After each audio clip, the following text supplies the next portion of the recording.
Last time on Yu-Gi-Oh! Basic, among other things, we talked about starting life points being at 8,000, the first person to 0 life points losing the duel, and the fact that you actually need a deck in order to play Yu-Gi-Oh!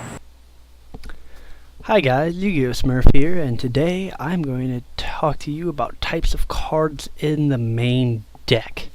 So let's begin. So, we have monsters in the main deck. These consist of normal monsters, effect monsters, and ritual monsters. Normal monsters, distinguishing features are light orange card. Ta-da! Very light orange everywhere. Normal monsters have a lore or story in their description box.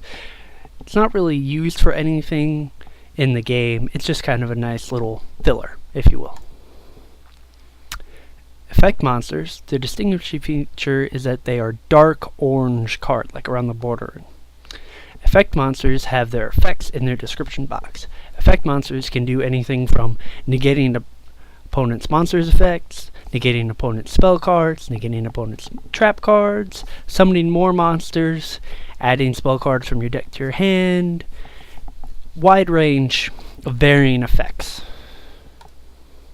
And then there are ritual monsters. Their distinguishing feature is that they're blue. Ritual monsters can be either effect monsters or normal monsters. In order to summon ritual monsters, you need special spell cards called ritual spell cards. But that'll be talked about later. Okay, there are also spell cards in the main deck. Their distinct feature is that they're green. That's what makes them a spell card, is that they're green. They also tell you that they're a spell card, right here.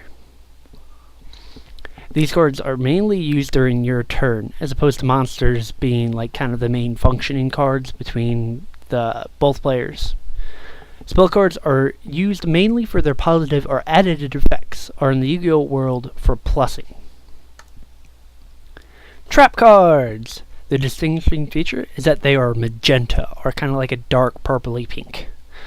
Don't really know how else to describe it.